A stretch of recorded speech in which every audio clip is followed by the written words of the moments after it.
I'm so excited. All right, Chris, how are you doing today? I'm very well. Fantastic. So, listen, thank you very, very much for being part of our series. We're interviewing a bunch of our clients to get their take on just the whole background about why they looked at tank monitors, what their experiences have been, et cetera. And you're out in Michigan? That's correct. We essentially cover, except for within a few miles of each of the lakes, we basically cover the lower half of the lower peninsula of Michigan and parts of northern Ohio. So my assumption is that's a pretty rural area. That's correct. We do some business near Battle Creek. We do some business near Toledo and some business near Ann Arbor, but otherwise, and Lansing as well, but otherwise it is rural. Great. Well, it would be terrific to start with a little bit of an introduction about the company itself.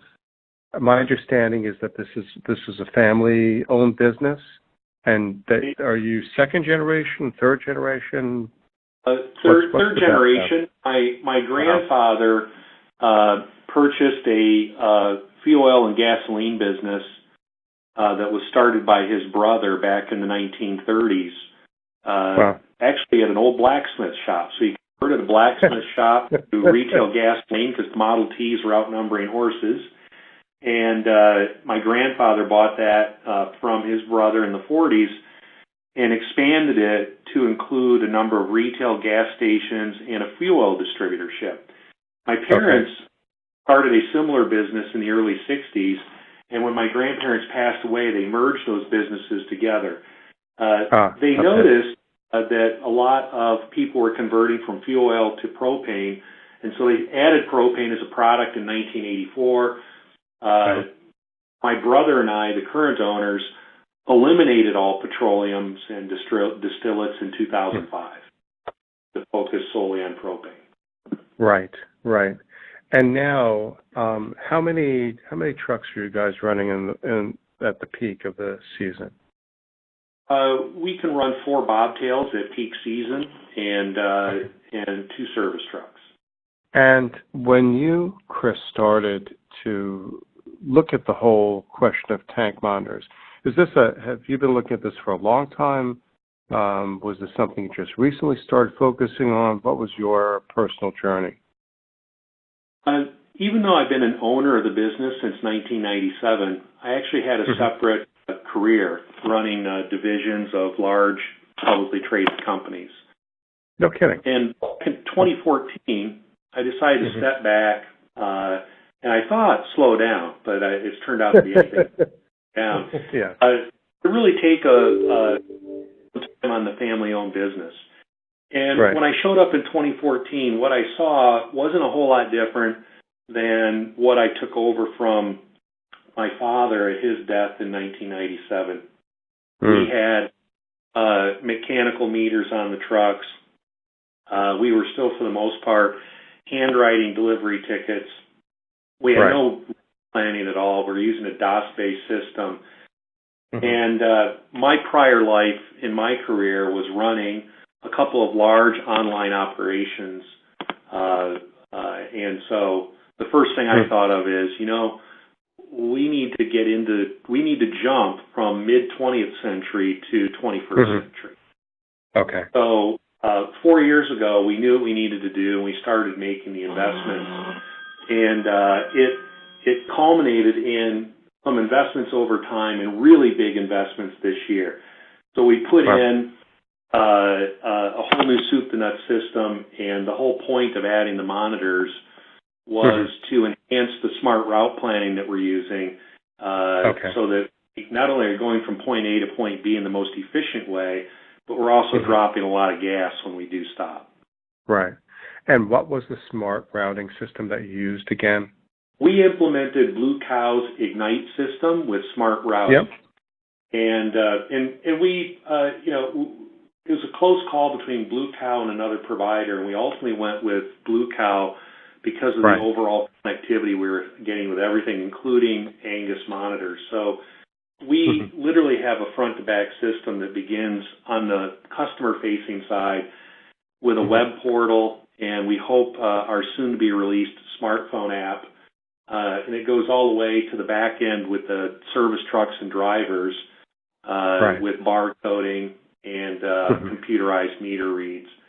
And on the side, we have automated vendor scans of bills and stuff now, so I don't even type general ledger entries much anymore. So we've essentially automated as much as possible, and your monitors were a key component of improving our efficiency. So when you introduce this to your team, because that's quite a lot of change happening in a very short time, in an industry that isn't typically that embracing, where the employers aren't that embracing of change, what was the reaction? What have you had to deal with that way? You know, we made a deliberate decision to rip the Band-Aid off as opposed to do things one step at a time, and rather than prolong the pain. And so we did it all at once, and it has challenged the patience of my team. They're a great team. They're open-minded. But even though they're in Michigan, they're sort of from Missouri because they have a bit of a show-me attitude. As anyone who has ever implemented significant system changes knows, it's not a question of if something will go wrong, it's a question of what will go wrong. And it's a question of how you're going to manage it with your employees and with the developer and provider. And in that regard, we've had pretty good experience, particularly with you guys and with Blue Cow, in working with us to make a challenging transition stage, I wouldn't say smooth, but I'd say less difficult. It's certainly been less difficult. What were some of the things that you found particularly helpful in moving this from concept to dealing with some of the issues that actually came up? Well, the biggest thing that was helpful was transparency with the team. We started the process of talking about all these changes that were coming almost a year ago. So almost a year ago, I told everybody that I was unhappy with the software system that we had purchased in 2014. A lot of promised developments we expected were not materializing, and that we, therefore, were going to begin a very comprehensive search for new software. So they knew. And in fact, before we made the decision between sort of the last two standing on the customer management system, I actually had members of the team take a look at it and evaluate it as well. So we started talking about it. We had a couple of them participate in the evaluation process. And at every single safety meeting that we held with a third-party safety provider, we talked about what was coming. And we said it's going to come as early as May, and no later than June, it's going to happen. And so we talked about that. My third-party provider had just implemented monitors at his place last fall. Had a terrific experience with it. So, and he, unlike me, has many, many years in the industry from top to bottom. So, in other words, he has a little more street credibility than I do. And he was able to explain not just what they could expect as a benefit, but that the problems that they could expect too. And what he promised them to expect, in fact, happened. Because that's part of what happens when you make big changes. The real trick is what you and your developer and provider do about it. So we finally, and we moved quickly. So we've been warning everybody since September, but when it was time to move, we moved quickly. I signed a contract with Blue Cow on April 5th, and we went live with full data conversion on May 1st. Wow. Yeah. Wow, that's impressive. We signed our Angus agreement about 2 weeks before you guys showed up and implemented and trained. Right. I would say since that initial meeting on July 6th, I believe it was, we have now installed approximately 630 of the 750 monitors we intend to put in the field. that's a really aggressive rollout compared to how some other companies have sort of tiptoed through this. So what was your thinking about, getting them out that fast, and what did you do with your team to facilitate that happening? With the team that facilitated it happening, I stuck with the message that I've been delivering at this point now for almost a year, which is we need to operate more efficiently than we have in the past, that it wasn't because of them, it was because of the tools that we were not providing them. And that in order to have as much time as possible with the tools at scale, we needed to do a pretty significant rollout. So, from my standpoint, rolling out, 5 or 10 monitors at a time and seeing how it works was not going to be nearly the kind of learning experience as, hey, you know what? We've got 600 monitors live now, and how are they working? And what are we going to do with those that don't work? And how does that work in our smart route planning with Blue Cow's Ignite software? And what are we expecting when we go out and install a monitor in the field? And what are the processes we need at scale to do that? Those are things that we deliberately chose to do all at once, with the idea that we're identifying all the problems now in a much more compact period of time, at a time when we have plenty of time to work with it. So the past couple days, we have worked closely with the support team. We've been in constant communication with the Angus support team as in come along, and we'll get into some details about how terrific they've been in a minute. But working with that team and with Blue Cow's Ignite support team, we've been working to do scheduling that integrates your data into the Ignite software. And we're still ironing out wrinkles that we expected to find. But by and large, we're going to go to a system that incorporates monitors to dramatically increase our average delivery. And we've already seen the evidence from the month of August. Last year, during the winter, we averaged 228 gallons per delivery, only 160 gallons per autofill delivery. During the month of August, we averaged 325 gallons per delivery, and the autofills were greater than 325.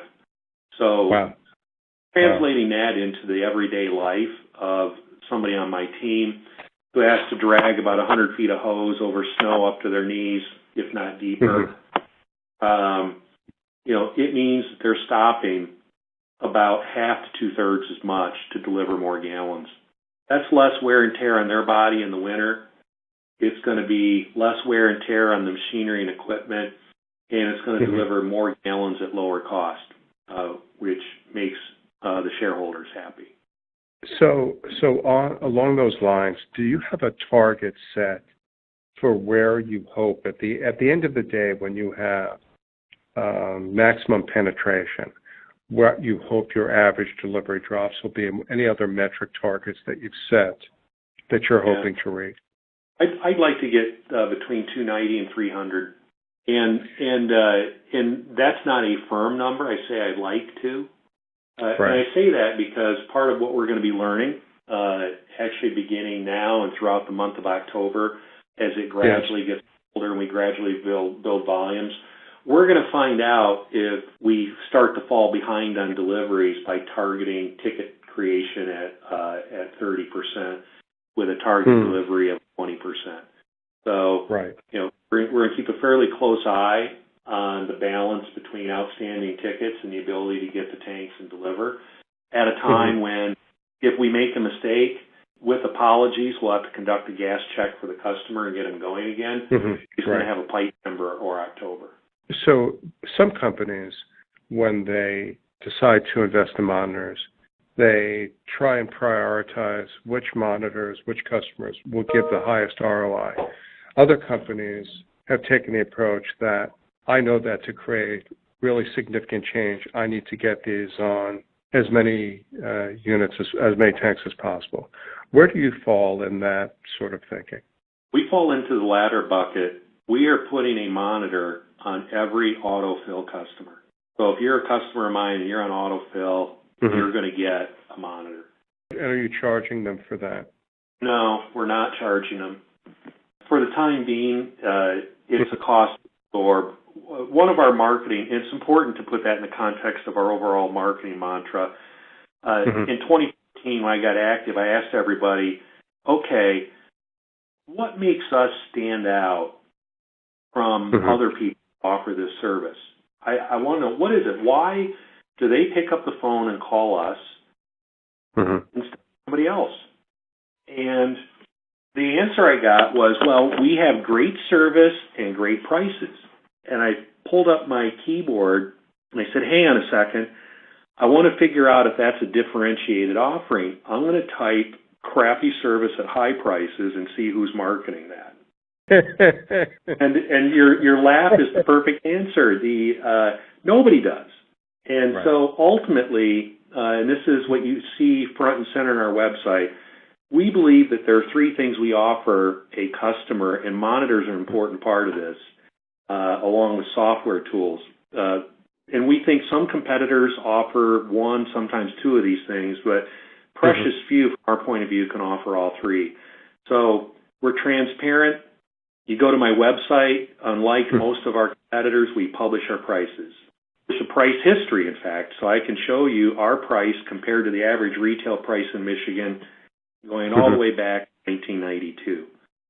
All of our legal documents are on our website. In the bottom left corner of every single web page, you can click anytime, day or night, to read all of our contracts and documents. We publish our prices. We're transparent.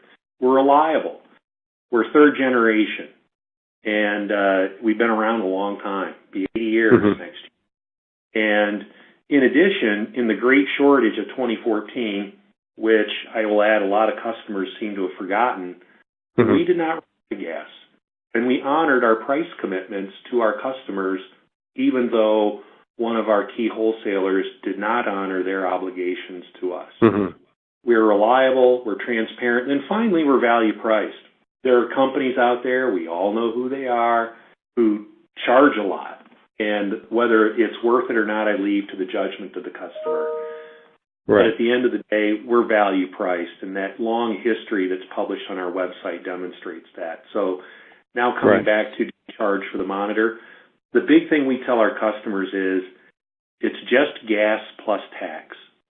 So if you want to do business with me and you want to lease a tank from me, I'll come out, I'll set the tank, I'll do the gas check, I'll get you up and running, and all you're going to do is pay for the first 400 gallons plus sales tax. And if you get at least 250 gallons at a time, or if you have a monitor and you're on autofill, all you have to do is pay gas plus tax. There are no hazmat fees, there are no delivery fees, there are no tank monitor fees. And a lease tank customer gets a free price cap too. So there's not even a price cap fee. We build everything into that price so the customer knows exactly what they're getting. Now, there are some exceptions to that. So if the customer runs out of gas and it's their fault, there's a charge for a special delivery and there's a charge for a leak test. But generally speaking, plus tax, and that would include the monitors, which the customers, as you know, will be able to look at either with the Angus app or the Caywood Propane app on their smartphone. What's the reaction of customers been? I do anticipate a pretty positive reaction. My vision, I've made no secret about it because I've actually published articles in one of the industry magazines about this, is I buy stuff from Amazon. So when I go to Amazon and log in, I want to buy something. So if I want to buy a widget, all the widgets available on Amazon and the various prices of those widgets are right there for me to see and I can pick. And I can do that with a coffee after dinner sitting in my study. Let's go back to our typical propane retailer, and you alluded to that a little while ago. I need to order gas. Well, I can't do that on most of the websites. I'm going to have to wait until they're open and call them. I don't even know what it's going to cost because they don't publish the price on their websites either. And basically the website provides a phone number, if they're lucky, and some information about the company, and then you call them the next day. I wonder how big Amazon would be today if that was their business model. They have these neat widgets for sale on Amazon. I'll call them tomorrow, find out how much they cost, and then maybe I'll order one over the phone. So a big part of the Monitor and these smartphone apps is allowing the customer to do business with us just like they do their Amazon website, their name the website, right? That's what major companies do now. That's how they do business with their customers. That's how their customers want to do business with them. So along those lines and thinking about the totality of the customer experience, is one of your intentions to try and get customers who may own their own tanks or who, for one reason or another, are on a will call basis to instead have you install a monitor and trust you to make those deliveries, or that's not even on your radar as much? It's on the radar. Right now, given the significance of the change we've made and how quickly we've done it, that's probably going to come in our marketing plans for 2019. But we absolutely intend to try to make these tools more widely available to all of our customers. And when I had to ask you the main reason driving this, was it because we can significantly improve our bottom line by dramatically streamlining the efficiency of our deliveries? Is it because in its totality, all the changes that we're making position us for growth and to have a competitive advantage, both in terms of how the marketplace views our company and in terms of how effectively we can deliver a positive customer experience?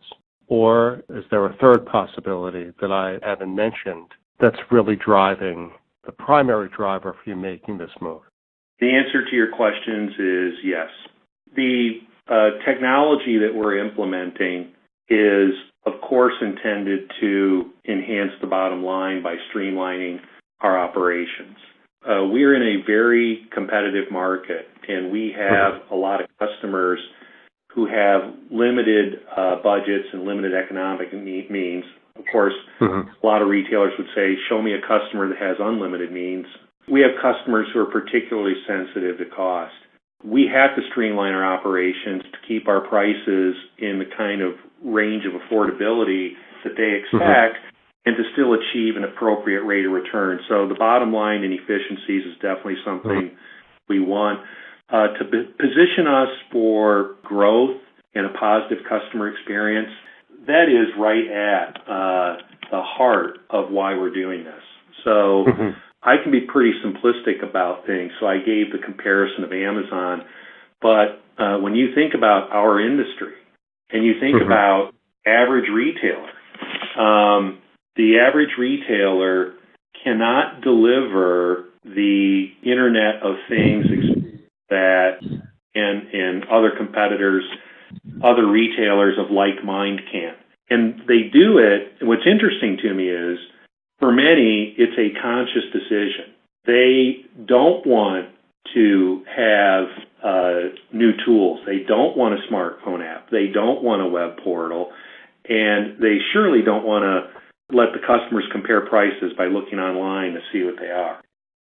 From our standpoint, and our experience, by the way, positioning ourselves to make customers have the easiest possible experience in working with us the way that they want to is a tremendous competitive advantage. And particularly with a lot of our new growth, we are attracting customers who grew up with smartphones, who are used to being able to order something on demand over a phone or over a computer or a tablet. They expect that.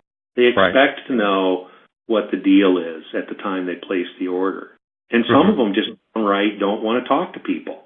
So we positioned ourselves to serve that segment. And then, finally, the third one is I do think it's important to try to have something that is consistent with our vision. And so all of these tools allow us to deliver a reliable, transparent, value-priced service. So in the articles I published, may I mention the magazine? Is that an LP gas or is that a butane propane or something else? It's an LP gas. Okay, great. It's a series of articles. And the very first one says, first, start with a strategy. So before you go anywhere near an Angus Monitoring or a Blue Cow software, you got to figure out what your strategy is. So if you don't want to offer a smartphone app, if you don't want to offer a web portal, well, you know what? You don't have to buy those components of the software because that's not part of your strategy. You start with a strategy and the vision, and ours has always been reliable, transparent, value priced. Having a monitor is going to make us more reliable. So if a customer has unusual usage, and let's face it, they often do. So customers with unusual usage patterns where K-factors aren't going to work, this monitor is going to help be reliable. We're still going to make it to the customer and keep them with gas, but we're not going to do it to 100 gallons at a time. We're going to do it 250 to 300 gallons at a time in a way that's reliable for the customer but efficient for us. Transparent. You know, the customer's going to be able to pull up that app on their smartphone. You know, some customers might be like me. They're watching a Sunday afternoon football game or a Saturday afternoon football game. There's snow up to their knees or higher, and they don't want to walk out to the tank because they're, you know, somebody in the house says, hey, I know we're on autofill, but we haven't had gas in a while. I want to know how much is in the tank. Well, now I don't have to get up off my couch and hustle during a commercial break. I'll open the app and look. And finally, because of the streamlining, we can continue to offer a value price service.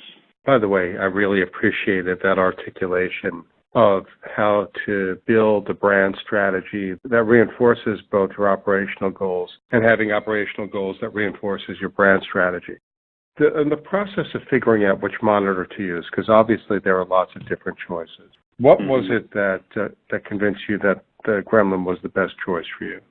You know, it's not any one thing. And I should add, by the way, I am a member of the National Propane Gas Association Benchmarking Council. And so I've got a group of colleagues in the business, and we gather together 3 times a year, and we talk about stuff to help make us better at what we do. And tank monitoring was a front and center project for all of us. So we went through a fairly rigorous process where we asked, I think it was probably close to a couple of dozen monitor companies to fill out a template for us with some basic information.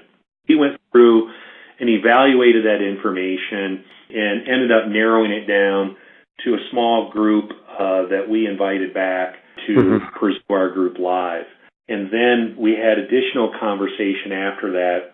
So Gremlin, Angus, what they brought to the table, they have their own current technology they're planning to launch.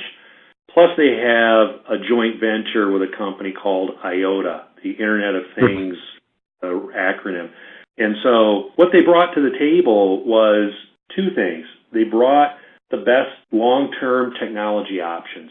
Right now, a lot of what we're doing is cell phone, but pretty soon, especially for some of our customers who have literally no cell phone coverage, and that's about 3 to 5% of our customers, there's some low-frequency radio technology that Angus and their partner are going to be rolling out. They also have technology that will allow a customer to monitor more than just their propane tank. So, for example, you could have a water pipe technology that shuts off your main valve. So they offered that combination, but they also did it at what I'll call a disruptive price, a price that allowed a guy like me who a year or 2 ago knew he really needed monitors, but knew that he couldn't scale them to the prices that were offered out there. And instead, Angus made that decision easy for me. They made it easy for me to say, you know what? I'm not paying over all my savings to the monitor company. I get to keep some of it. Because when I evaluated monitors in the past at the pricing that was offered, that's exactly where I wound up. I wound up giving most of the savings to the monitor company. I kind of wanted to have a little bit of it. They offered this really terrific combination of things. And then on top of it, I found out that I was going to be working with Dave Montgomery. And Dave Montgomery has an unbelievable reputation in the industry, particularly in the state of Michigan. And I thought, if a guy like Dave Montgomery is putting an Angus Gremlin monitor on a tank, it's got to be a monitor. And best of all, he's got that street cred that really helps in the implementation process we've been going. So that's what drove my decision to them. And they weren't the first company I talked to. I looked at information on almost 24 companies. I saw presentations by many additional companies, and I got the advice of my colleagues. Ultimately, the decision is mine, of course, but at the end of the day, the decision to go with Angus and the Gremlin monitor was not a decision that was made in isolation. What has it been like then? All of us make choices about, and you did this with Blue Cow and you did this with Gremlin. We do the same thing. We make choices that look good in the buying process. We try to anticipate things. But then when stuff inevitably comes up in implementation, that's where the back what we sell part of the equation comes in. What's your experience been with how the reality has been after the presentation ended? Well, I think when Allie approached me and said, would you be willing to talk about your experience, I offered her a quote by a guy named Richard Trench, who said that a good ship is never tested in calm waters. And I really believe that's a truth. It's really easy for me as a retailer to say that we're reliable. But how did you do in 2014 when there wasn't gas to be had? Did you honor your prices to the customers when your wholesaler didn't honor it for you? Those are hard decisions to make. The right decision is easy, but it's hard to make. We rolled out the monitors, and within about a week of the training and rollout of the first 250 monitors, we took delivery of the first 250 out of 750. Dave calls me and says, Chris, we've got a problem. And the problem is we discovered that we missed an important step in the activation process. And he said, so we didn't think there'd be a big deal, but then we went and looked and we saw that you've already installed almost half of the 250 monitors in less than a week. And so Dave said, we're going to take care of this. He called me on a Thursday. He said, we'd like to come down to Hudson early next week.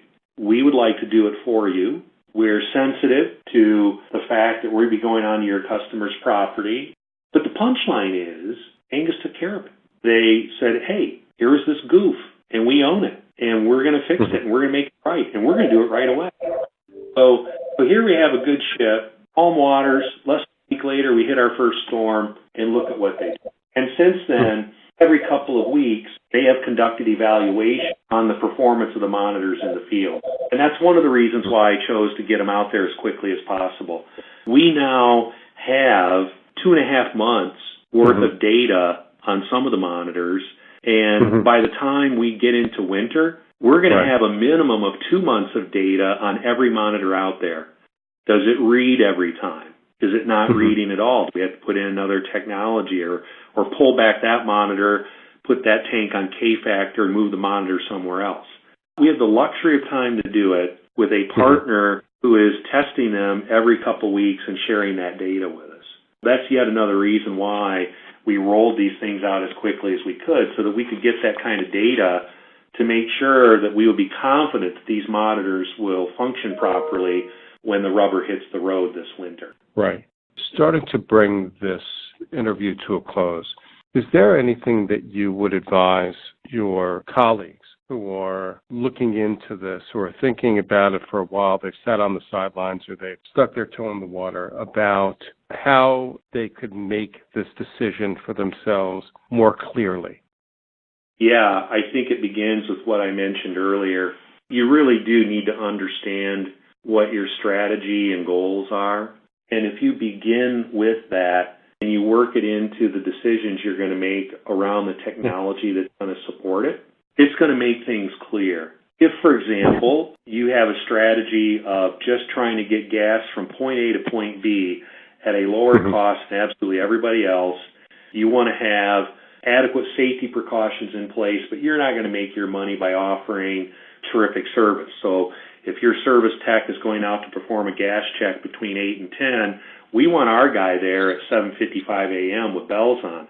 But if you don't care until 9:55, well, you know what? That has implications for what you may want to do. So maybe you only need monitors to make sure you're being efficient in your operation, and you don't give a hoot about making the app available to customers so that they can figure out how much gas is in their tank. I think it begins with defining your strategy, your vision for your business, layering it down to what that means for your technology choices, and then layering that down into the specifics of those choices. And then the other thing I would say is if you can't calculate it yourself, get somebody who can and actually run the numbers and run honest numbers. Earlier I mentioned our average delivery. Well, our average delivery last winter was what it was because of my will calls, of all things. So for us, an honest assessment of our performance and our opportunity for improvement was a really important component of the decision too. And I guess the last thing I would say is if you don't expect any problems when you decide to implement new technology, including monitors, don't do it. Because your expectations, sadly, will not be met. Because whenever you do something of any magnitude, there are going to be problems, and everybody's going to struggle with change, including me. It's not like this has been an easy road for me either. I know it's the right thing to do, and I see more and more every day how right it is, but that doesn't mean it was easy to implement. And so I think having a lot of patience, making sure you're consistent with your strategies. Great stuff. A couple of things that I can think of going forward that are probably going to be helpful for you just to keep in your mind. One is that the great news about increasing the average delivery per customer is sort of obvious. One of the things I think you will also, however, encounter is some of those customers aren't used to getting such a big delivery. Yeah. Right. This is a great opportunity to get people on budget plans. Yeah, actually, we are planning on doing that.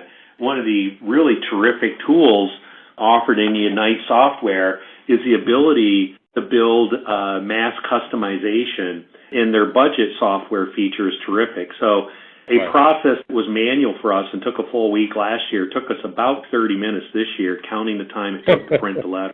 And so we now have the ability to scale that offering. Before, we really couldn't. It was too much work.